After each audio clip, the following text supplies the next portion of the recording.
আসসালামু আলাইকুম, welcome back to another video. IELTS writing task 1 এর জন্য সব ধরনের ভোকাবুলারি নিয়ে আজকের আয়োজন। অ্যাডভান্স ভোকাবুলারি ইউজ করে কিভাবে আপনি ব্যান্ড 8 প্লাস অ্যাচিভ করতে পারবেন সেটা আজকে দেখাবো। এই ভিডিওটি দেখার পরে আইএলটিএস রাইটিং টাস্ক 1 নিয়ে আপনাদের কোনো সমস্যা থাকবে না। এই ভিডিওতে কথা হবে বার গ্রাফ নিয়ে, line chart, pie chart, table data, process diagram এবং ডাবল ডায়াগ্রাম নিয়ে। এই ভিডিওটি দেখার পরে আইএলটিএস রাইটিং টাস্ক 1 নিয়ে কোনো সমস্যা থাকবে না ইনশাআল্লাহ। Let's have a look at the types of task 1 questions. Task 1 এ কি ধরনের কোয়েশ্চেন আসতে পারে সেটা একটু দেখে নিই।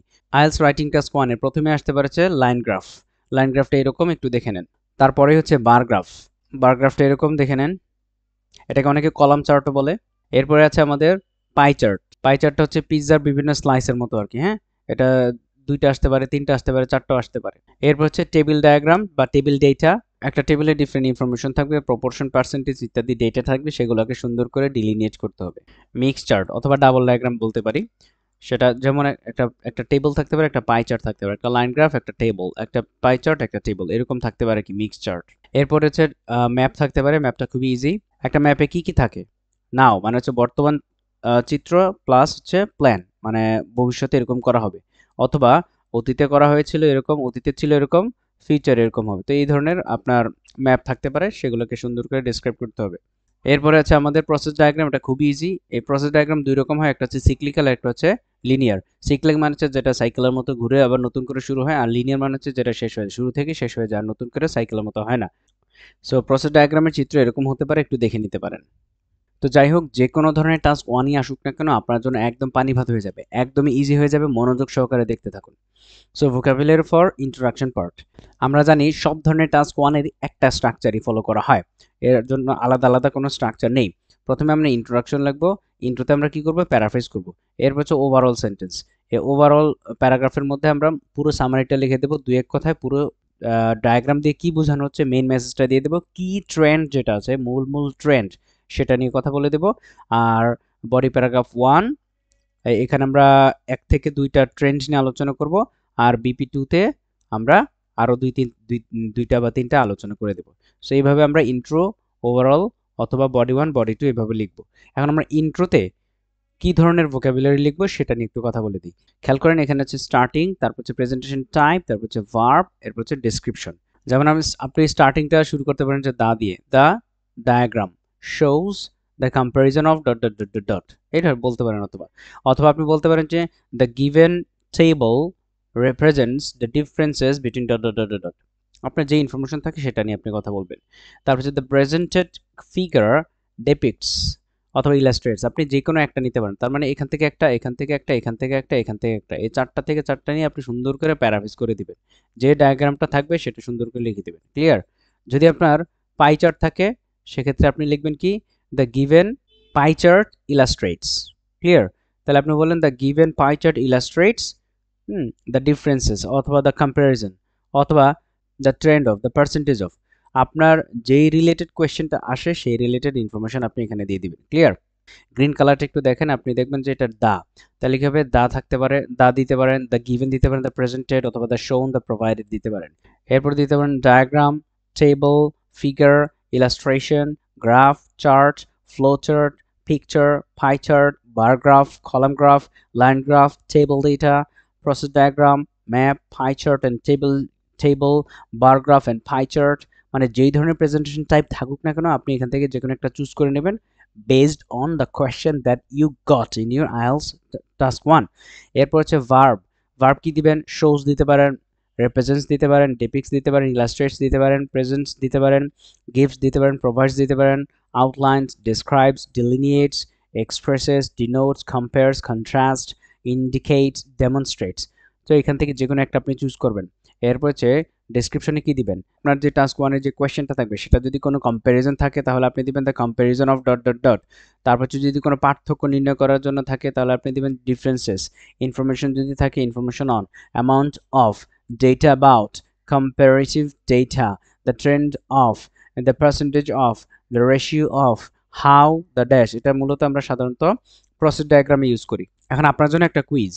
আপনি এখান থেকে একটা, এখান থেকে একটা, এখান থেকে একটা, এখান থেকে একটা, তার মানে হচ্ছে স্টার্টিং, প্রেজেন্টেশন টাইপ আর ভার্ব আর ডিসক্রিপশন, এই সবগুলো থেকে একটা একটা নিয়ে একটা সেন্টেন্স আপনি কমেন্টে লিখেন তো দেখি পারেন কিনা। সো এখানে প্রত্যেকটা পয়েন্ট থেকে প্রত্যেকটা কলাম থেকে একটা একটা ওয়ার্ড নিয়ে আমরা খুব চমৎকার ইন্ট্রোডাক্টরি সেন্টেন্স বানাতে পারি।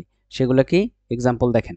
The given bar graph depicts the comparison of percentage of energy sources used in Bangladesh over a decade. Clear? যদি আপনার আইএলটিএস টাস্ক মানে বাংলাদেশ নিয়ে নাও দিতে পারে, আপনার যে ইনফরমেশন থাকে সেটা দিবেন। তারপর হচ্ছে the presented data outlines information on the amount of rice production in different regions of the country. Next, the shown pie chart represents the ratio of male to female students enrolled in higher education institutions in Dhaka. The provided line graph illustrates the trend of internet uses in rural areas of Bangladesh from 2010 to 2020. Next, the given flowchart describes how the garments manufacturing process is carried out in Bangladeshi factories. Aro example ki? The shown map compares the differences in population density between urban and rural areas of Bangladesh. The provided figure delineates data about the annual rainfall in Sylhet compared to other districts. এখানে যাই হোক আমি সব বাংলাদেশি কনটেক্সটে লিখেছি, আপনারা কোয়েশ্চেনের merit অনুযায়ী লিখবেন, কোয়েশ্চেনে যেটা এসেছে সেটা অনুযায়ী লিখবেন আর কি। The presented chart demonstrates the percentage of students pursuing different fields of study in private universities. The given process diagram outlines how jute is extracted, processed, and exported from Bangladesh. The shown bar graph and pie chart provide comparative data on the distribution of renewable and non-renewable energy sources in South Asia. So এখানে 10টা example দেওয়া আছে, আপনারা আপনাদের মতো করে example লিখতে পারেন, কোনো সমস্যা নাই। এবং অবশ্যই আপনার কোয়েশ্চেন যেরকম এসেছে সেটার উপর বেস করে আপনি কোয়েশ্চেনটা সাজাবেন। এরপর আমাদের কিছু ভোকাবুলারির প্রয়োজন হবে, সেগুলো হচ্ছে চেঞ্জগুলোকে দেখানোর জন্য, কি ধরনের চেঞ্জেস আসে সাধারণত। এখানে একটা লাইন গ্রাফের চিত্র দেখানো হচ্ছে। লাইন গ্রাফের মধ্যে আপনি দেখেন কি ধরনের ডেটা থাকলে কোন ট্রেন্ড আপনি ইউজ করবেন, কোন চেঞ্জটা ইউজ করবেন। যেমন ধরেন আপনার গ্রাফটা যদি এরকম সেরকম নেমে যায় তাহলে আপনি বলবেন ডিক্রিজ, রাইট। আর এই ডিক্রিজটা যদি এরকম খুব ভদ্র হয়, মানে হঠাৎ করে না নেমে আস্তে আস্তে নামে, সেটা হচ্ছে আপনার গ্র্যাজুয়াল ডিক্রিজ, ক্লিয়ার। আর হঠাৎ করে যদি এরকম নেমে যায় খারাপভাবে, সেটা হচ্ছে র্যাপিড ডিক্রিজ, ওকে। এরপরে এটা যদি উপরের দিকে আস্তে করে এভাবে উঠতে থাকে সেটা হচ্ছে আপনার ইনক্রিজ, হ্যাঁ। আর আস্তে অল্প অল্প করে উঠতে থাকলে এটা হচ্ছে গ্র্যাজুয়াল ইনক্রিজ। হঠাৎ করে উঠে যায় সেটা হচ্ছে র্যাপিড ইনক্রিজ, ক্লিয়ার। আচ্ছা, এরপরে যদি বাড়েও না কমে না সমান তাহলে সমান্তরাল থাকে তাহলে সেটা বলবেন আপনি স্টেডিনেস অথবা স্ট্যান্ডাবিলিটি, ওকে। এরপর এরকম যদি খালি বাড়ে আর কমে তাহলে আপনি বলবেন র্যাপিড চেঞ্জেস অথবা ফ্লাকচুয়েশন। সো এই ভোকাবুলারিগুলো শো করে আমরা কিভাবে ট্রেন্ড বা চেঞ্জেসগুলোকে শো করে আমরা সেন্টেন্স লিখতে পারবো, এবং দুই রকমে লিখতে পারবো সেটা আপনাদেরকে একটু দেখাচ্ছি। একটু খেয়াল করেন, এখানে ট্রেন্ডগুলো দেওয়া আছে, আমরা ভার্ব ফরম্যাটে একবার দেখাবো, একবার নাউন ফরম্যাটে দেখাবো, এবং একটু পরে আমি সেন্টেন্সগুলো ব্যবহার করে সেন্টেন্সে কিভাবে আপনি এই ট্রেন্ডগুলো ইউজ করে সেন্টেন্স লিখবেন মেইন এক্সামে সেটাও দেখাবো। ধরেন কোনো একটা জিনিস বাড়তেছে, ইনক্রিজ হচ্ছে, সেটা আপনি ভার্ব ফরম্যাটে লিখবেন কি rise, increase, climb, improve, move upward. এগুলো হচ্ছে খুব সুন্দর ভার্ব যেগুলো আপনি ইউজ করে কোনো টেন্ডেন্সি, যেটা ট্রেন্ড, যেটা বাড়ছে, ইনক্রিজ হচ্ছে, সেটা আপনি দেখাতে পারবেন। কারণ একটা লাইন গ্রাফে কিংবা একটা টাস্ক ওয়ানে অনেকবার আপনাকে লিখতে হবে বেড়েছে বেড়েছে বেড়েছে। সো আপনি যদি রিপিটেশনকে অ্যাভয়েড করতে চান ডেফিনেটলি আপনাকে different range of verb use করতে হবে। সো এক্ষেত্রে rise, increase, climb, improve, move upward এগুলো আপনি ইউজ করতে পারেন, ক্লিয়ার। এরপরে এই ভার্ব ফরম্যাটগুলোর নাউন ফরম্যাট আছে একটা, সেটা হচ্ছে কি একবার ভার্ব ইউজ করবেন একবার নাউন ইউজ করবেন, তাহলে তো আপনার প্যারাফ্রেজ হয়ে যাচ্ছে। তাহলে কি হলে a rise, an increase, an upward trend, a growth, a leap, an improvement, a climb। যখন যেটা প্রয়োজন, যেভাবে প্রয়োজন সেটা আপনি ইউজ করে দিবেন। এরপর হচ্ছে যদি কোনো কিছু কমে সেক্ষেত্রে আপনি বলবেন fall, decrease, decline, drop, reduce, collapse, go down. এগুলো সবগুলো হচ্ছে ডিক্রিজ বা যেই টেন্ডেন্সিটা কমছে এরকম ট্রেন্ডকে বোঝায়। এরপর হচ্ছে আ ফল, আ ডিক্রিজ, এগুলো সবই noun format.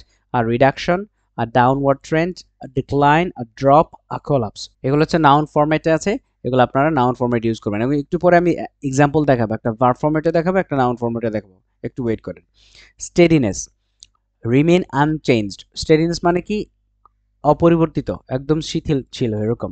Remain unchanged, level out, remain constant, remain steady, Plato. এবার হচ্ছে গ্র্যাজুয়াল ইনক্রিজ, ইনক্রিজটা যদি হয় আস্তে আস্তে সেটা হবে গ্র্যাজুয়াল ইনক্রিজ। তাহলে কি হবে? Increase gradually, claim steadily, improve steadily, এভাবে আপনি বলতে পারেন। অথবা নাউন ফরম্যাটে বলবেন কি, লিখবেন কি, an upward trend, an upward tendency, এভাবে আপনি লিখবেন। এবার আসি গ্র্যাজুয়াল ডিক্রিজ, যদি আস্তে আস্তে কমে সেক্ষেত্রে আপনি কি দিবেন? Decrease gradually, decline steadily, reduce steadily, এভাবে আপনারা ইউজ করবেন। আর ডাউনওয়ার্ড ট্রেন্ড আর ডাউনওয়ার্ড টেন্ডেন্সি, এই দুই রকমে আপনারা লিখতে পারেন নাউন ফরম্যাটে। তারপর হচ্ছে লিটল গ্রোথ অর ফল, খুব সামান্য উত্থান অথবা পতন, সামান্য হ্রাস বৃদ্ধি যদি আপনি এক্সপ্লেন করতে চান সেক্ষেত্রে আপনার এটা হবে কি? Register an insignificant increase, register an insignificant decrease. চমৎকার, কিন্তু এটা একদম ব্যান্ড 9 লেভেলের ওয়ার্ড। হ্যাঁ, রেজিস্টার অ্যান ইনসিগনিফিক্যান্ট ইনক্রিজ। এবার আসেন, an insignificant rise, an insignificant fall, an insignificant decline, আপনি আপনার মতো লিখবেন, ঠিক আছে? ওকে, এবার এগুলো ইউজ করে আমরা এক্সাম্পল সেন্টেন্সগুলো একটু দেখি। এক্সাম্পলগুলো খেয়াল করেন। ইনক্রিজ, যেটা বেড়েছে, এরকম টেন্ডেন্সিকে আমরা যদি দেখাইতে চাই তাহলে ভার্ব ফরম্যাটে একবার দেখাবো, নাউন ফরম্যাটে একবার দেখাবো। ভার্ব ফরম্যাটে কি আছে? The number of smartphone users rose significantly, clear, between 2010 and 2020, reaching a peak in 2019. Okay, so এটা হচ্ছে রোজ সিগনিফিকেন্টলি, ঠিক এটা হচ্ছে আমার ভার্ব ফরম্যাটে। এবার আমি এটা যদি নাউন ফরম্যাটে দেখাই, similarly the period experienced a significant rise in the number of smartphone users with a peak in 2019. খেয়াল করছেন কিনা? একই রকম ইনফরমেশন আমরা দুই রকমই দিতে পারি, একটা ভার্ব ফরম্যাটে, একটা নাউন ফরম্যাটে। অথবা প্রথম ইনফরমেশনটা আমরা দিলাম ভার্ব ফরম্যাটে, এর পরের ইনফরমেশনটা আমরা দেবো হচ্ছে নাউন ফরম্যাটে। যদিও দুইটাই রাইজিং টেন্ডেন্সি বোঝাচ্ছে, বাট একবার আমরা লিখলাম হচ্ছে রোজ সিগনিফিকেন্টলি, আর একবার লিখলাম হচ্ছে আ সিগনিফিকেন্ট রাইজ। এই যে এক্সপেরিয়েন্সড, এটা এই ভার্বটা ইউজ করবেন, ক্লিয়ার? যদি আপনি নাউন ফরম্যাটটা ইউজ করতে চান এখানে, তাহলে এই ভার্বটা ইউজ করবেন, এক্সপেরিয়েন্সড, স, এগুলো ইউজ করবেন। এরপর হচ্ছে গ্র্যাজুয়াল ইনক্রিজ, যদি এই ইনক্রিজটা হয় গ্র্যাজুয়াল, খুবই ক্রমান্বয়ে আস্তে ধীরে বাড়ছে, সেই ধরনের টেন্ডেন্সিকে এক্সপ্লেন করতে গেলে আপনি ভার্ব ফরম্যাটে কিভাবে দেখাবেন? The number of online shoppers increased gradually, clear, increased gradually over the decade, বিগত দশকে, indicating a growing preference for e commerce. Okay, so এটা আমরা ভার্ব ফরম্যাটে দেখলাম, ইনক্রিজড গ্র্যাজুয়ালি। ঠিক এটা আমরা নাউন ফরম্যাটে এখন দেখছি, সেটা কি? একটা নাউন ফরম্যাটে দেব, the chart depicts a gradual increase in the number of online shoppers over the decade. একই ইনফরমেশন আমরা একটা দিলাম increased gradually, আর একটা দিলাম gradual increase। এরপরে decrease মানে কমেছে, হ্রাসমান কোনো টেন্ডেন্সি যদি বোঝাইতে চাই সেটা হচ্ছে ভার্ব ফরম্যাটে এভাবে, the population of migratory birds decreased sharply after 2015 due to habitat loss, clear? তাহলে ডিক্রিজ শার্পলি লিখলাম, ঠিক এটাকে আমরা নাউন ফরম্যাটে দেব, আ শার্প ডিক্রিজ। নাউন ফরম্যাটে কি? The data shows a sharp decrease in the population of migratory birds after 2015। খেয়াল করেন কিন্তু কিন্তু ব্যান্ড 9 লেভেলের কথাবার্তা। নেক্সট হচ্ছে গ্র্যাজুয়াল ডিক্রিজ, এই ডিক্রিজটা যখন গ্র্যাজুয়াল হবে সেটা আপনি কি বলবেন? ওয়াটার কনজাম্পশন ডিক্লাইন্ড স্টেডিলি, হ্যাঁ, ডিক্লাইন্ড স্টেডিলি, কমেছে, due to the implementation of conservation measures. এরপর হচ্ছে নাউন ফর্ম কি হবে? The figure shows a steady decline, তাহলে কি হবে? এটা ডিক্লাইন স্টেডিলি, এটা হচ্ছে ভার্ব ফরম্যাটে, আর স্টেডি ডিক্লাইন এটা হচ্ছে নাউন ফরম্যাটে। In water consumption after the introduction of conservation measures. Next, যদি কোনো কিছু স্টেডিনেস বোঝায় কিংবা স্থিতিশীল বোঝায়, স্ট্যান্ডাবিলিটি বোঝায়, সেক্ষেত্রে আপনি একবার নাউন ভার্ব ফরম্যাটে একবার নাউন ফরম্যাটে এগুলো ইউজ করতে পারবেন। The sales of electric vehicles remained constant from 2018 to 2020 with no noticeable fluctuations. কোনো উল্লেখযোগ্য কি হয় নাই? বৃদ্ধি বা হ্রাস দেখা যায় নাই। নাউন ফরম্যাটে কিভাবে ইউজ করবেন? There was a period of steadiness in the sales of electric vehicles between 2018 and 2020. একই ইনফরমেশন দুই রকমে দিলাম।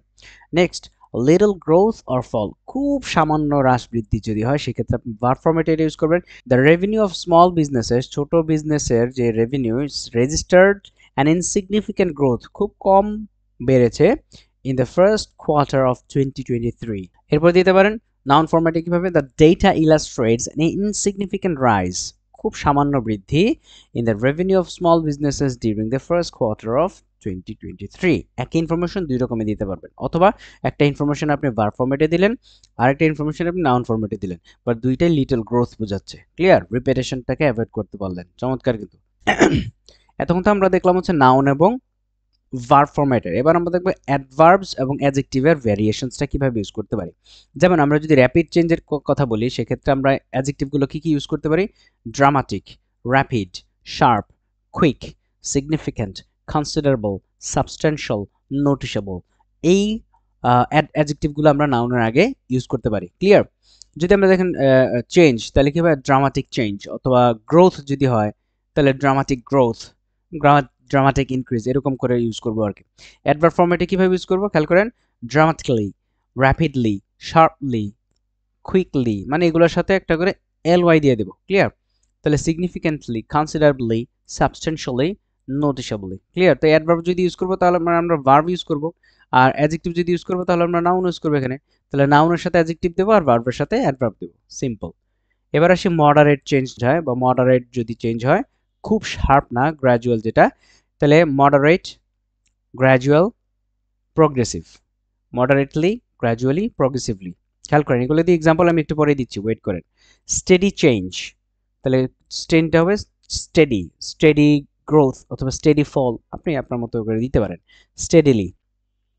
স্লাইড চেঞ্জ যদি হয়, slide, slow, mild, slightly, slowly, mildly. Rapid ups and downs যদি হয়, খুব উত্থান পতন হচ্ছে, একদম রাফ অ্যান্ড টাফ, শেয়ার বাজারের মতো, তাহলে ফ্লাকচুয়েশনস, ভেরিয়েশনস। ফ্লাকচুয়েট, ভ্যারি, এটা কিন্তু ভেরি না, ভ্যারি মানে হচ্ছে ভিন্ন হয়। সো এগুলা দিয়ে আমরা এক্সাম্পল সহ একটু দেখি। এক্সাম্পলগুলো খেয়াল করেন। র্যাপিড চেঞ্জের ক্ষেত্রে অ্যাডজেক্টিভ ফরম্যাট আমরা কি ইউজ করব? The sales of electric cars experienced a sharp rise, তাহলে শার্প রাইজ হচ্ছে adjective format in 2020, doubling from the previous year. Doubling from the previous year মানে কি? প্রিভিয়াস ইয়ার থেকে ডাবল হয়েছে। এরপর হচ্ছে অ্যাডভার্বিয়াল ফর্মে আমরা কিভাবে ইউজ করব? The sales of electric cars rose sharply, মানে ওই আর শার্প রাইজ যেটা আছে, এই যে শার্পটা হচ্ছে আমরা অ্যাডজেক্টিভ দিয়েছি, ওকে, আর এই শার্পলি যেটা সেটা হচ্ছে অ্যাডভার্ব দিয়েছি। এই হচ্ছে পার্থক্য। In 2020, doubling from the previous ইয়ার। এখানে একটা জিনিস খেয়াল করেন, একটু আগে আমরা যেটা আলোচনা করলাম, নাউন ফরম্যাট এবং অ্যাডজেক্টিভ ফরম্যাট, আর হচ্ছে অ্যাডভার্ব এবং ভার্ব ফরম্যাট, এগুলো কিন্তু কাইন্ড অফ সিমিলার। দেখেন, খেয়াল করেন, আমরা এখানে এই যে শার্প রাইজ, এটা হচ্ছে নাউন, এই কারণে এটা অ্যাডজেক্টিভ, নাউনের আগে অ্যাডজেক্টিভ হয়। আর এটা হচ্ছে ভার্ব, তাহলে এটা হচ্ছে অ্যাডভার্ব, তার মানে ভার্বের পরে অ্যাডভার্ব হয়। নেক্সট, মডারেট চেঞ্জকে এক্সপ্লেন করার জন্য কি বলবেন? অ্যাডজেক্টিভ ফরম্যাটে বলবেন the unemployment rate saw a gradual decline. Unemployment রেটের কি হয়েছে? গ্র্যাজুয়াল ডিক্লাইন ঘটেছে বিটুইন 2015 টু 2020। তাহলে গ্র্যাজুয়ালটা হচ্ছে অ্যাডজেক্টিভ আর গ্র্যাজুয়াল হচ্ছে অ্যাডভার্ব, বিটুইন এত এত। ওকে, এরপর আমরা দেখব হচ্ছে স্টেডি চেঞ্জ। যদি আমরা দেখাইতে চাই স্টেডি চেঞ্জ, মডারেট চেঞ্জ আর কি, কম চেঞ্জ, তাহলে কি হবে অ্যাডজেক্টিভ ফরম্যাটে? The production of garments showed a steady increase over the decade. Clear? Showed a steady increase. এর হচ্ছে adverb form A the production of garments rose steadily over the decade. তাহলে a steady increase, rose steadily. তাহলে increase, আপনি এখানে যদি increased steadily দিতেন সেটাও হবে। নেক্সট, slight change, খুব কম চেঞ্জ যদি হয় সেক্ষেত্রে adjective format ইউজ করবেন the population of the town experienced a slight growth between 2010 and 2020. Adverbial form use করবেন the population of town grew slightly. grew, এটা অনেকে grew বলে, বাট এটা উচ্চারণ হবে grew। হ্যাঁ, the population of the town grew slightly, খুব অল্প বেড়েছে between 2010 and 2020. Next, rapid ups and downs যদি হয়, খুব দ্রুত উত্থান পতন হয়েছে, তো সেক্ষেত্রে আপনি কি বলবেন অ্যাডজেক্টিভ ফরম্যাটে? দ্য লাইন গ্রাফ ডিপিক্টস ফ্রিকুয়েন্ট ফ্লাকচুয়েশনস, খুব দ্রুত উত্থান পতন in stock market prices during the observed period. Clear? Adverbial form আপনি ইউজ করবেন stock market prices ফ্লাকচুয়েটেড frequently during the observed period. এখানে দিলেন কি আপনি ফ্রিকুয়েন্ট অ্যাডজেক্টিভ ফরম্যাটে। ক্লিয়ার? আর ফ্রিকুয়েন্টলি দিলেন অ্যাডভার্ব ফরম্যাটে, আর এখানে ফ্লাকচুয়েশনস দিলেন হচ্ছে নাউন ফরম্যাটে, আর ফ্লাকচুয়েটেড দিলেন ভার্ব ফরম্যাটে। চমৎকার না? তার মানে আপনি যখন নাউন ফরম্যাট ইউজ করছেন সাথে একটা অ্যাডজেক্টিভ দিবেন, যখন আপনি ভার্ব ইউজ করছেন সাথে একটা অ্যাডভার্ব দিবেন, এটাই খেলা। এবার আমরা কিছু ভোকাবুলারি শিখবো যেগুলো ডেটস, মান্থস, ইয়ার্স অর্থাৎ এই সময়কে ডেসক্রাইব করতে প্রয়োজন হয়। প্রথমে তো হচ্ছে আমরা রেঞ্জ অফ টাইমস, যদি এত থেকে এত পর্যন্ত একটা টাইম ডিউরেশন ধরে দেয় তাহলে একটা রেঞ্জ অফ টাইম, এটাকে এক্সপ্লেন করার জন্য কি কি ওয়ার্ডস, এক্সপ্রেশনস অ্যান্ড ভোকাবুলারি ইউজ করতে হয় একটু দেখে নেই। ফ্রম 1990 টু 2000, 1990 থেকে 2000। কমেন্সিং ফ্রম 1980, মানে 80 থেকে শুরু হয়েছে। স্টার্টিং ফ্রম দিতে পারেন অথবা কমেন্সিং ফ্রম 1980। বিটুইন 95 টু 2005, মানে 2095 এবং 2005 এর মধ্যে। আফটার 2012, 2012 পরে। এরপর হচ্ছে স্পেসিফিক টাইম যদি থাকে তাহলে by 1995, in 1998, in February, over the period, during 2011. Next, parts of a year, একটা বছরের নির্দিষ্ট একটা সময়, সেটা কি হবে? In the first half of the year, for the first quarter, the last quarter of the year, during the first decade. So এটা হচ্ছে পার্ট অফ দ্য ইয়ার, একটা সময়ের কিছু একটা পার্ট যদি বোঝায়, প্রথমার্ধ, দ্বিতীয়ার্ধে, মাঝখানে, এরকম। ডেকেডস অ্যান্ড ইয়ার্স, শতক এবং বছরগুলো কিভাবে বলবে? ইন দি 80s, মানে 80s মানে কি? 1980 থেকে শুরু করে 1989 পর্যন্ত এটাকে বলে 80s। ইন দি 1980s, সেটা হতে পারে in the mid 70s, next 10 years, previous year, next year, between 1980 and 1990. Next হচ্ছে টাইম স্প্যান। টাইম স্প্যান মানে কি? একটা ধরাবাঁধা সময়ের মধ্যে, এরকম যদি বোঝায় সেক্ষেত্রে আপনি ইউজ করবেন within a time span of 10 years, 10 বছরের মধ্যে। উইদিন 5 years, 5 বছরের মধ্যে। Okay, then relative time, next month, next quarter, next year, previous month, previous year, এগুলা। দেন প্রেপোজিশনস এন্ড কানেক্টরস আপনি ইউজ করবেন হচ্ছে সিন্স, দেন, ফ্রম। এরপরে একটা আপনি সাল অথবা ইয়ার আপনি দিয়ে দিবেন। সো এগুলো হচ্ছে আমাদের ডেটস, মান্থস এন্ড ইয়ার্সকে ডেসক্রাইব করার জন্য ভোকাবুলারি। এই পর্যায়ে আমরা শিখব কিছু ভোকাবুলারি যেগুলো পার্সেন্টেজ, পোর্শন, নাম্বারস এক্সপ্লেন করতে প্রয়োজন হয়। বিশেষ করে আমাদের প্রস্থ ডায়াগ্রাম আর ম্যাপ ছাড়া বাকি যত গ্রাফ আছে সবগুলোতে এগুলো বেশি ব্যবহৃত হয়। সো খুব মনোযোগ সহকারে একটু দেখে নিন। পার্সেন্টেজ চেঞ্জ, যদি পার্সেন্টেজের চেঞ্জ হয়, এত থেকে এত হয়েছে বা এত পার্সেন্ট বেড়েছে, সেক্ষেত্রে আপনি বলবেন কি 10% increase, 20% decrease, increased by 15%, dropped by 10%, declined to about 49%। এখানে declined to দিলাম কেন? এর মানে হচ্ছে কমতে কমতে 49 পর্যন্ত গিয়ে ঠেকেছে, এর মানে কিন্তু এটা। আমি যদি বলতাম declined 49%, তার মানে 49% কমে গেছে, বা declined to about 49%, তার মানে প্রায় 49 পর্যন্ত এসে ঠেকছে কমতে কমতে, ব্যাপারটা এরকম। হ্যাঁ, আর এখানে dropped by 10% মানে কি 10% কমেছে। হ্যাঁ, increased by 15%, 15% বাড়ছে, 10% ইনক্রিজ, এটা আপনি এইভাবে ইউজ করবেন। নেক্সট হচ্ছে পোর্শনস বা অনুপাত যদি ইউজ করেন, যেমন 1/4, 4 ভাগের 1 ভাগ। 3 কোয়ার্টার্স, তার মানে 4 ভাগের 3 ভাগ। হাফ মানে কি 100 ভাগের 50 ভাগ, তার মানে হচ্ছে 2 ভাগের 1, মানে অর্ধেক, সহজ কথা। মাল্টিপলস যদি ইউজ করেন, হ্যাঁ, যেমন ডাবলড, ট্রিপলড, ডাবল ফোল্ড মানে দ্বিগুণ, হ্যাঁ, ট্রেবলস মানে 3 গুণ, trebled or triple similar, 5 times higher, 3 times lower, হ্যাঁ, 5 গুণ বেশি, 3 গুণ কম, এগুলো আপনারা ইউজ করতে পারেন, কোনো সমস্যা নাই। তারপর হচ্ছে স্পেসিফিক ফিগারসগুলো, যেমন ফল এট 50%, 50% কমে গেছে। রিচ 75%, 75%-এ উন্নীত হয়েছে। স্টুড এক্স্যাক্টলি এট 43%, 43%-এ গিয়ে উন্নীত হয়েছে। এরপর আমরা শিখবো হচ্ছে ফ্র্যাকশনসকে ডেসক্রাইব করতে গেলে কি কি ভোকাবুলারির প্রয়োজন, মানে ভগ্নাংশ।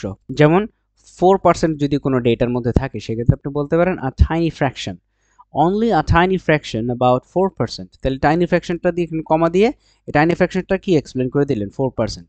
তাহলে only a tiny fraction about 4% of the population voted in favour of the new policy. Clear? এবার 20%, এটা হচ্ছে অলমোস্ট আ কোয়ার্টার। একটা কোয়ার্টার হতে গেলে 25% লাগে, 1% কম আছে, তাই আমরা অলমোস্ট আ কোয়ার্টার বললাম। So almost a quarter of the respondent, যারা সাড়া দিয়েছে তাদের মধ্যে almost a quarter agreed with the proposal. 25% কি exactly a quarter, exactly a quarter of the sales were generated in the first quarter.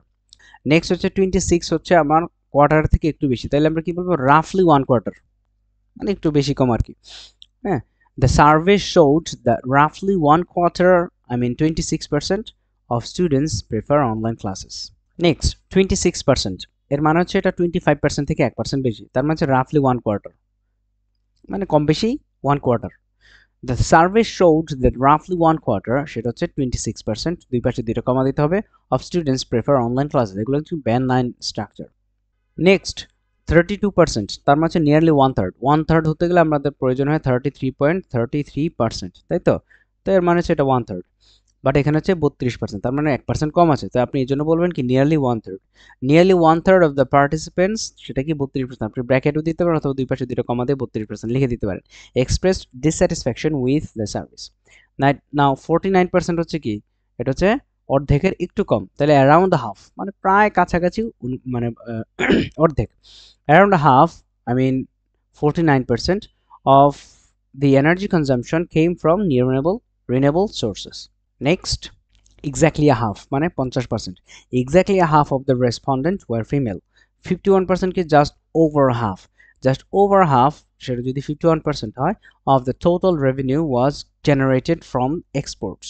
Next 73, nearly 3/4 হতে গেলে আমার 75% হওয়া লাগে, তার মাঝে 2% কম আছে, তাও আমরা বলতে পারবো নিয়ারলি 3/4, অথবা যদি এটা 72% হয় তাও নিয়ারলি বলতে পারবো, সমস্যা নাই।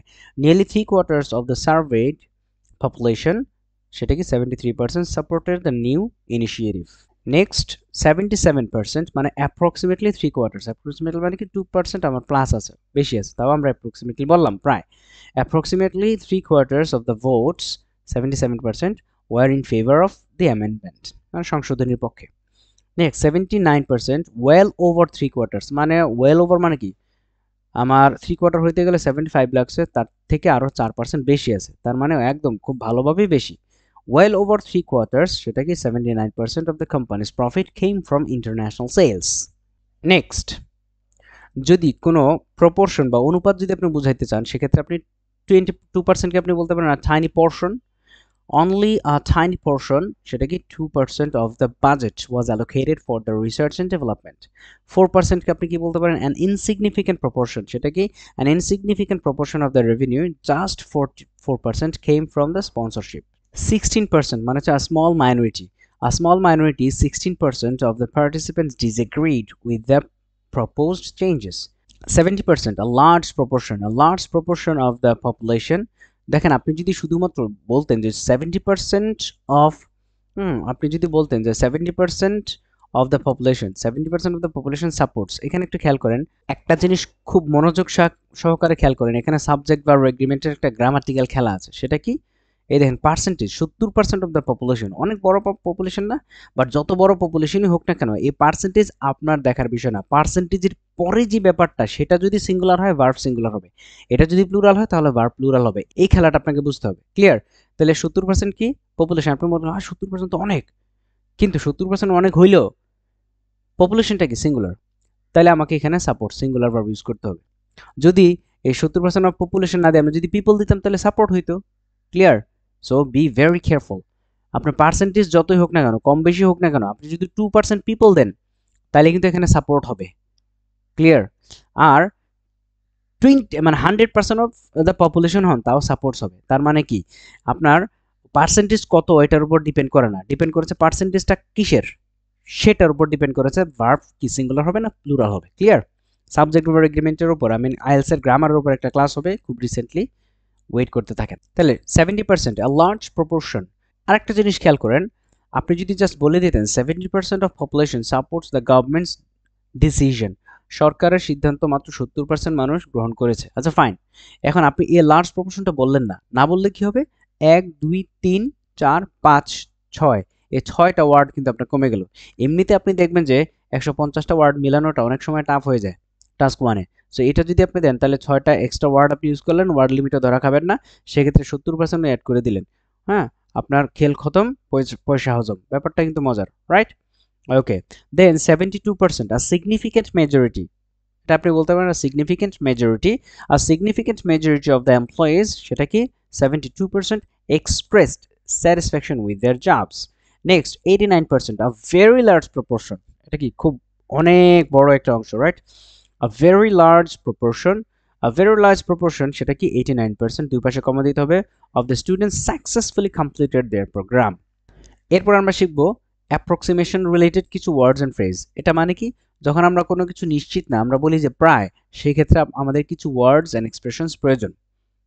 প্রথম যে ওয়ার্ডটা সেটা হচ্ছে অ্যাপ্রক্সিমেটলি, মানে প্রায়।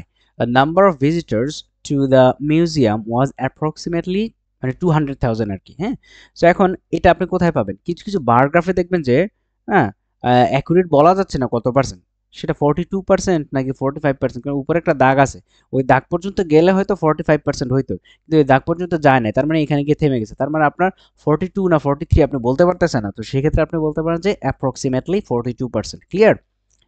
Next, nearly nearly 40% of the workforce received a salary increase. Then roughly বলতে পারেন roughly 15% of the company's total expenses were spent on marketing. Next আপনি বলতে পারেন almost half of the population relies, দেখেন half of the populationটা রিলাইজ করেছে, right? এটা হচ্ছে subject আর এটা হচ্ছে verb. So almost half of the population relies on renewable energy sources. Clear? Next, about. The survey indicates that about 60% of the participants prefer in-person meeting. তার মানে 60% যারা অংশগ্রহণকারী তারা in-person meeting মানে সরাসরি মিটিংকে প্রেফার করে। এখানে খেয়াল করেন, এখানে 60% কে ওরা গণায় ধরে নাই, গণায় ধরছে হচ্ছে পার্টিসিপেন্টসকে, তো পার্টিসিপেন্টস হচ্ছে প্লুরাল সাবজেক্ট, সো সেই কারণে আমাদের প্লুরাল ভার্ব হবে। ক্লিয়ার? দেন অ্যারাউন্ড বলতে পারি around 35% of the respondents were undecided about the policy. Next, more or less বলতে পারেন the project cost more or less $1 million to complete. আরো আছে just over 70% of the employees received a performance bonus. Just under 20% of the population was unemployed during the period. Just around, the company achieved just around 50% of its targeted profit. Just about 30% of the attendees were from rural areas. আপনি just about use করতে পারেন। Then হচ্ছে just below, the graph shows that sales figures were just below 90% of the final quarter. A little more than the profit margin was a little more than 12% this year. এরপর আপনি বলতে পারেন a little less than, the participation rate was a little less than 45% in recent survey. এবার আমরা শিখব ম্যাপসকে describe করার জন্য যে ধরনের ভোকাবুলারি লাগে। এটা একটা ম্যাপ, দেখেন এটা ক্যামব্রিজের একটা বই থেকে নেওয়া হয়েছে, নরবিটন ইন্ডাস্ট্রিয়াল এরিয়া নাও ভার্সেস ফিউচার ডেভেলপমেন্ট। এটা একটা কম্পারিজন করা হয়েছে বর্তমানে কিরকম এবং ভবিষ্যতের প্ল্যানটা। ক্লিয়ার? সো এই একটা ম্যাপকে ডিসক্রাইব করতে গেলে কি কি ভোকাবুলারি প্রয়োজন সেগুলো দেখব। তো প্রথমে আমরা বেসিক ডিরেকশনগুলো জানা লাগবে। বেসিক ডিরেকশনগুলো কি খেয়াল করেন, এই যে একটা কম্পাস, এটা অনেক সময় থাকে আবার থাকে না, না থাকলেও সমস্যা নাই। ধরেন আপনার যে ম্যাপ ডায়াগ্রাম থাকবে সেখানে যদি এটা দিয়ে দেয় ভালো, না থাকলেও সমস্যা নেই। আপনি সবসময় জেনে রাখবেন যে উপরের পাশটা নর্থ, নিচের পাশটা সাউথ, আপনার হাতের বাম পাশেরটা ওয়েস্ট, হাতের ডান পাশেরটা হচ্ছে ইস্ট। ক্লিয়ার? এই দুইটার মাঝখানে হচ্ছে নর্থ ইস্ট, এই দুইটার মাঝখানে হচ্ছে নর্থ ওয়েস্ট, এই দুইটার মাঝখানে হচ্ছে সাউথ ওয়েস্ট, আর এটার মানে হচ্ছে সাউথ ইস্ট। সো এই বেসিক ডিরেকশনগুলো আমার জানা লাগবে। ক্লিয়ার? এক্ষেত্রে আপনি একটা এক্সাম্পল এরকম দেখতে পারেন, the shopping mall is located to the north of the city centre. Okay, the shopping mall is located to the north, যেমন এই যে নর্থ, এটা হচ্ছে শপিং সেন্টার মনে করেন এখানে আছে। The shopping mall is located to the north of the city centre. Next আরেকটা example, a new residential area was developed to the northeast of the old town. North east কোনটা বলেন তো? North east. তাহলে এটা যদি north হয়, এটা যদি ইস্ট হয়, তাহলে নর্থ ইস্ট এটা। এবার আমাদের কিছু প্রিপোজিশনস প্রয়োজন যেগুলো আমরা পজিশনকে রিলেট করার জন্য আমরা ইউজ করব। কোন জায়গায় কোন পজিশনে কোন স্থাপনাটা অবস্থিত একটা ম্যাপের মধ্যে, সেটাকে ডেসক্রাইব করার জন্য কিছু প্রিপোজিশনস আমাদের প্রয়োজন হয় এবং খুবই এসেনশিয়াল। সেটা কি নেক্সট টু অথবা এডজেসেন্ট টু। এডজেসেন্ট মানে হচ্ছে আমরা বলি না সংলগ্ন অথবা পাশে, সংলগ্ন অথবা পাশে, সেরকম কি the hospital is located next to the school on the eastern side of the map. Clear? ম্যাপের একদম পূর্ব পাশে, হ্যাঁ, স্কুলের ঠিক পাশেই হসপিটাল অবস্থিত বা স্কুলের সাথে লাগোয়া। দেন ইন ফ্রন্ট অফ অথবা behind, in front মানে সামনে, behind মানে পেছনে, right? the library is situated in front of the park. পার্কের ঠিক সামনেই লাইব্রেরিটা অবস্থিত। while the shopping mall is positioned, মাঝে মাঝে লোকেটেড লিখবেন, মাঝে মাঝে সিচুয়েটেড লিখবেন, মাঝে মাঝে পজিশনস লিখবেন, behind it এর পেছনে। নেক্সট, বিটুইন মানে হচ্ছে দুইয়ের মাঝখানে, দুইটা স্থাপনার মাঝখানে যদি আপনার টার্গেটেড গ্রাফের কোন একটা জিনিস অবস্থিত থাকে সেক্ষেত্রে আপনি বলবেন between. The cafe is located between the post office and the museum in the city centre. এই সিটি সেন্টারের মধ্যে মিউজিয়াম আছে আর হচ্ছে পোস্ট অফিস আছে, এই দুইটার মাঝখানে অবস্থিত হচ্ছে ক্যাফে।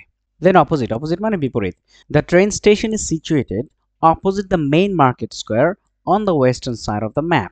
ম্যাপের একদম ওয়েস্টার্ন সাইড, ওয়েস্ট মানে কি সর্বপশ্চিম পাশে যে মেইন মার্কেটটা আছে সেই মার্কেটের ঠিক অপোজিটেই ট্রেন স্টেশনটা আছে। খেয়াল করে দেখেন, আপনি কিন্তু এভাবে আপনার বাড়ির লোকেশনটা কাউকে বলতে পারেন ওভার ফোনে। ক্লিয়ার? আর এই ম্যাপ ডেসক্রিপশন যদি আপনি এখানে টাস্ক 1 এর জন্য শিখেন, এটা আপনার লিসনিং এর ম্যাপের জন্য কিন্তু কাজে লাগবে। নেক্সট হচ্ছে সিট অ্যালং মানে বরাবর অবস্থিত হওয়া। যেমন রাস্তার ধারে অবস্থিত, এরকম বলি না, রাস্তার ধারে এখানে সারি সারি দোকান। All the factories which currently sit along the road and roundabout, যে ফ্যাক্টরিগুলো রাস্তা এবং গোলচত্বর ঘিরে বরাবর অবস্থিত, will be replaced by residential buildings, এগুলো সব রিপ্লেস করা হবে কি দিয়ে? রেসিডেন্সিয়াল বিল্ডিং দিয়ে, মানে আবাসিক ভবন দিয়ে, and other amenities in the future, অন্যান্য সুযোগ সুবিধা ফিউচারে ভবিষ্যতে এগুলো দিয়ে চেঞ্জ করা হবে। At the corner of মানে হচ্ছে কোনায়, a small cafe was built, একটা স্মল ক্যাফে নির্মাণ করা হয়েছিল at the corner of the main street, main স্ট্রিটে একদম কোনায় একটা স্মল ক্যাফে নির্মাণ করা হয়েছিল। On the outskirts of, outskirts মানে হচ্ছে উপশহর, a new shopping center has been constructed on the outskirts of the city. ওকে, এটা শহরতলি বা উপশহর, একদম ধরেন ঢাকার জন্য যেটা ওই যে সাইনবোর্ড অথবা কি বলে এটা শনি রাখরা, ওগুলো হচ্ছে আউটস্কার্টস। এবার হচ্ছে আমাদের মুভমেন্ট কিংবা চেঞ্জকে বোঝানোর জন্য কিছু প্রেপোজিশনস প্রয়োজন হয়। সেটা কি? অ্যালং মানে বরাবর। যেমন কি a new road was constructed along the river, river বরাবর মানে নদীর তীর বরাবর বা কিনারা বরাবর, নদীর যে পার সেই পার বরাবর একটা রাস্তা নির্মাণ করা হয়েছে, connecting the Northern and southern part of the city. এই রোডটা কানেক্ট করেছে কাকে? নর্দার্ন এবং সাউদার্ন পার্ট, উত্তর এবং দক্ষিণ পার্টকে কি করেছে? কানেক্ট করেছে। নেক্সট অ্যাক্রস, অ্যাক্রস মানে পার হয়ে অথবা ক্রস করার জন্য যে রাস্তা। নদীর উপর যদি কোনো ব্রিজ নির্মাণ করা হয় সেটাকে ডেসক্রাইব করার জন্য অ্যাক্রস প্রেপোজিশনটা ব্যবহার করা হয়। আ ব্রিজ ওয়াজ বিল্ট, একটা ব্রিজ বানানো হয়েছে, নির্মাণ করা হয়েছে অ্যাক্রস দ্য রিভার, নদীর উপরে, linking the residential area to the commercial zone. এটা কি করেছে? এই ব্রিজটা লিঙ্ক করেছে রেসিডেন্সিয়াল এরিয়া কার সাথে? কমার্শিয়াল এরিয়ার সাথে। নেক্সট হচ্ছে থ্রু, মধ্য দিয়ে, a railway line runs through, একটা রেলওয়ে রাস্তা চলে গেছে দ্য ইন্ডাস্ট্রিয়াল এরিয়া, এই ইন্ডাস্ট্রিয়াল এরিয়ার মধ্য দিয়ে একটা রেল লাইন চলে গেছে। কি করেছে এটা? Providing better access to the city centre, এই রেলওয়েটা সিটি সেন্টারের সাথে খুব ভালো একটা অ্যাক্সেস দিয়েছে, গমনের পথ দিয়েছে, তৈরি করে দিয়েছে। নেক্সট হচ্ছে টুয়ার্ডস মানে কোনো কিছুর দিকে, মানে কোনো কিছু পার হয়ে না, কোনো কিছুর দিকে। দ্য হাইওয়ে ওয়াজ এক্সটেন্ডেড, হাইওয়েটাকে বাড়ানো হয়েছে টুয়ার্ডস দ্য নিউ এয়ারপোর্ট, নতুন এয়ারপোর্টের দিকে, in the south West, south West মানে কি? দক্ষিণ পশ্চিম দিকে। নেক্সট ইনটু অথবা আউট অফ, ভেতরে অথবা বাইরে। দ্য সিটি হ্যাজ এক্সপ্যান্ডেড, শহর বর্ধিত হয়েছে, শহরটা বিকশিত হয়েছে, বৃদ্ধি পেয়েছে কোথায়? Into the surrounding rural areas, মানে চারপাশে যে গ্রামীণ এলাকা আছে সেই এলাকাতেও শহরটা ছড়িয়ে গেছে। হ্যাঁ, ওয়াইল সেভারাল ফ্যাক্টরিজ, কতিপয় ফ্যাক্টরিগুলো কি করা হয়েছে? ওয়ার রিলোকেটেড, এগুলোকে পুনরায় স্থানান্তরিত করা হয়েছে out of the downtown region, downtown রিজিয়নের বাইরে নিয়ে যাওয়া হয়েছে। যেমন ধরেন ডাউনটাউনটা কি? ট্যানারিগুলো কোথায় ছিল? হাজারীবাগে। তো হাজারীবাগ হচ্ছে ঢাকার জন্য ডাউনটাউন, এগুলোকে রিলোকেট করে সাভারে নেওয়া হয়েছে। এবার আমরা কিছু এক্সপ্রেশন শিখবো যেগুলো প্রক্সিমিটি অথবা ডিস্টেন্স, কাছে অথবা দূরের জিনিসটাকে বোঝায়। সেটা কি? ক্লোজ টু আর near. The school is located close to the sports complex, sports কমপ্লেক্সের ঠিক কাছেই স্কুলটা অবস্থিত। ফার ফ্রম অনেক দূরে। The industrial area is situated far from the residential zone, আবাসিক এলাকা থেকে ইন্ডাস্ট্রিয়াল এরিয়াটা অনেক দূরে অবস্থিত।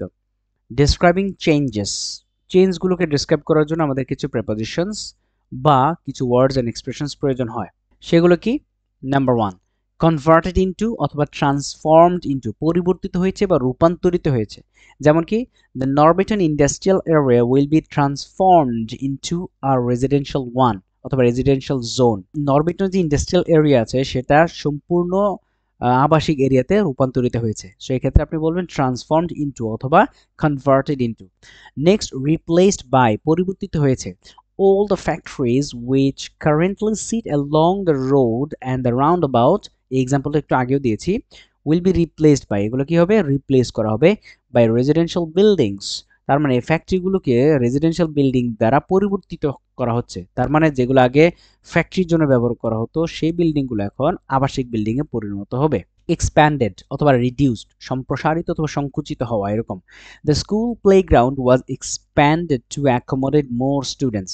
হ্যাঁ, স্কুলের যে প্লেগ্রাউন্ড আছে, খেলার মাঠ আছে, সেটাকে বড় করা হচ্ছে, অ্যাকোমোডেট মোর স্টুডেন্টস, আরও নতুন স্টুডেন্টদেরকে জায়গা করে দেওয়ার জন্য। কিন্তু বর্তমানে বাংলাদেশে কি হয়, এক্সপ্যান্ডেড না হয়ে রিডিউসড করা হয়, ন্যারো করা হয়, কি করা হয়, টু অ্যাকোমোডেট অন্যান্য যে বিল্ডিংগুলা পলিটিক্যাল লিডারদের দোকান বা মার্কেট বা স্থাপনা তৈরি করার জন্য প্লেগ্রাউন্ডকে সংকুচিত করে দেওয়া হয়।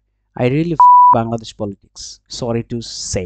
এবার খুবই important, now let's learn some essential vocabulary and necessary expressions to describe process diagram.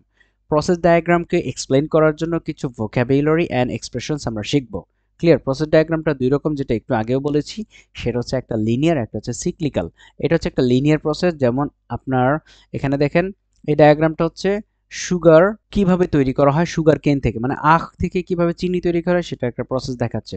তাহলে গ্রোয়িং, তারপর হচ্ছে হারভেস্টিং, ক্রাশিং, পিউরিফাইং, হ্যাঁ, এরপর হচ্ছে কি evaporator, centrifuge, drying and cooling. So আজকের বিষয়টা যদিও এটা না, আমরা আজকের টার্গেট হচ্ছে শুধুমাত্র ভোক্যাব শেখা। ক্লিয়ার? সো এই প্রসেস ডায়াগ্রামকে শেখার জন্য যেই যে ভোকাবুলারির প্রয়োজন সেগুলো আমরা দেখি।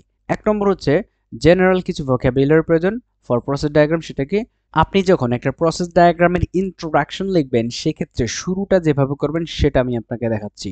যেমন শোজ দ্য প্রসেস অফ, কিরকম, the diagram shows the process of producing sugar using sugar কেন অথবা ফ্রম সুগার কেন। আখ থেকে কিভাবে চিনি উৎপাদন করা হয় সেই প্রসেসটা এই ডায়াগ্রাম দেখাচ্ছে। দেন আপনি আরো বলতে পারেন illustrates how dash is created অথবা produced. The diagram illustrates how electricity is generated using wind turbines. Wind turbine use করে কিভাবে ইলেকট্রিসিটি জেনারেট করা হয়।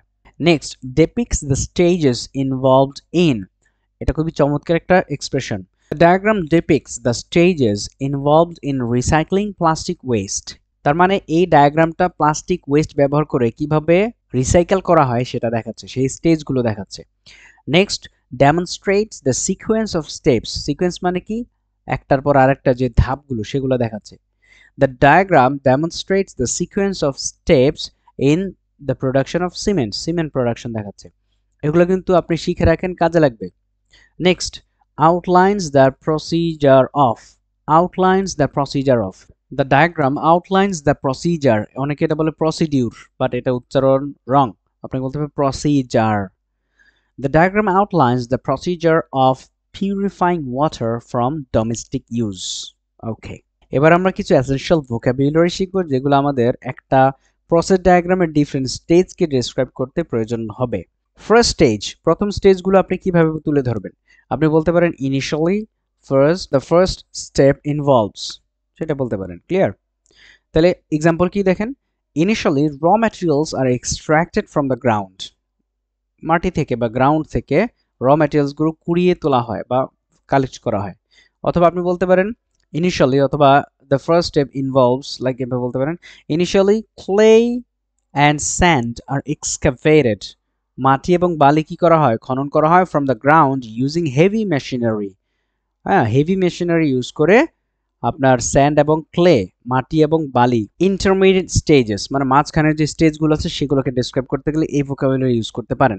দেন, subsequently, following this, next, after that, এগুলো ইউজ করে আপনি পরবর্তী স্টেপগুলোকে এক্সপ্লেন করতে পারবেন। Example, subsequently the mixture is heated. ওই যে মাটি এবং বালির যে মিক্সচারটা আছে সেটাকে কি করা হয়, উত্তাপ দেওয়া হয় ইন এ কিলন। আচ্ছা, কিলন মানে হচ্ছে ইট ভাটার যে বড় চিমনিটা আছে না সেটা বা চুল্লি, সেটাকে কিলন বলা হয়। টু হাই টেম্পারেচারস, একবারে কঠিন তাপ দেওয়া হয় আর কি বেশি করে। এরপরে কি করা হয়, following this the mixture is transported via conveyor. এই যে এগুলো আপনি নিজে থেকে লিখতে হবে না, এগুলো প্রসেস ডায়াগ্রামে অলরেডি থাকে, right? The mixture is transported via conveyor belts to the kiln. এগুলো কনভেয়ার বেল্টও ওখানে লেখা থাকবে, টেনশনের কিছু নেই। Where it is heated to 1500 degree centigrade অথবা সেলসিয়াস। ফাইনাল স্টেজ, ফাইনালি অথবা আলটিমেটলি অথবা in the last step. Finally বলতে পারেন the finished product is packaged অথবা packed, right, and transported to retail stores. Finished product যেটা সেটা retail স্টোরে পাঠানো পাঠানো হয় কিভাবে? প্যাকেট করে। Finally the finished bricks are cooled, যে গরম বা উত্তপ্ত যে ইটগুলো আছে সেগুলোকে ঠান্ডা করা হয়। স্ট্যাক মানে সুন্দর করে সারিবদ্ধভাবে সাজানো হয়। And transported to construction sites, different construction সাইটে এই ইটগুলো পাঠানো হয়। এই পর্যন্ত ভোকাবুলারিগুলো শিখলে হয়ে যাবে, প্রসেস ডায়াগ্রাম লিখতে পারবেন। বাট আরও কিছু এক্সট্রা শিখবেন। সেগুলো কি? Vocabulary to show sequence and flow এর যে সিকোয়েন্সটা সেটাকে এক্সপ্লেন করার জন্য কীরকম? সিকোয়েন্সিয়াল ওয়ার্ড হচ্ছে after, before, until, when, while, as soon as. তারপর the sugar is dissolved in water before it is filtered, filter করার আগে, তাহলে এটা একটা স্টেজ বোঝাচ্ছে। লিঙ্কিং ওয়ার্ডসগুলো subsequently, consequently, therefore, following this মানে এই স্টেপের পরে, দ্য পাল্প ইজ প্রেসড, ফ্রুটের যে পাল্পটা থাকে সেটাকে প্রেস করা হয়, হ্যাঁ, টু এক্সট্রাক্ট দ্য জুস বের করার জন্য। এরপর হচ্ছে সিক্লিক নেচার মানে সাইকেল টাইপের আর কি, হ্যাঁ, চক্রাকার যে নেচার সেটা যদি, তাহলে এরকম যদি হয় তাহলে আপনি বলবেন রিপিটেডলি, ইন আ সাইকেল, অথবা কন্টিনিউয়াসলি। কিরকম? দ্য ওয়াটার ইজ হিটেড, পানিটাকে গরম করা হয়। অ্যান্ড কনডেন্সড, ঘন করা হয়। রিপিটেডলি, ঘন মানে রেগুলারলি, বারবার। ইন দ্য সাইকেল, এই প্রসেসটা চক্রাকার চলতে থাকে।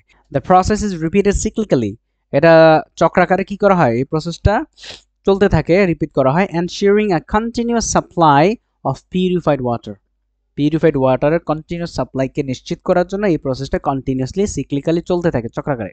ভোকাবুলারি ফর ট্রান্সফরমেশন, হ্যাঁ, পরিবর্তন বা রূপান্তরকে এক্সপ্লেন করার জন্য কিছু ভোক্যাব আমাদের প্রয়োজন হয়। যেমন ভার্ব ফরম্যাটে আমরা কিছু লাগবে, যেমন ট্রান্সফর্মিং ভার্ব, যেমন convert, change, mix, combine, heat, cool, filter, process. এই ভার্বগুলো হচ্ছে আমাদের ট্রান্সফর্মিং, মানে একটা স্টেজ থেকে আরেকটা স্টেজ। যেমন একটা কনভার্ট করে আরেকটা স্টেজ, গরমটাকে ঠান্ডা করে আরেকটা স্টেজে নেওয়া হয়, হ্যাঁ, ঠান্ডাটাকে হিট করে আরেকটা স্টেজে নেওয়া হয়, এগুলো। The raw materials are heated in a kiln to convert them into clinker. Raw ম্যাটেরিয়ালসগুলোকে, হ্যাঁ, শক্ত কম করে পরিণত করার জন্য এদেরকে কি করে? একটা ক্লিন বা চুল্লিতে কি করা হয়? তাপ দেওয়া হয়।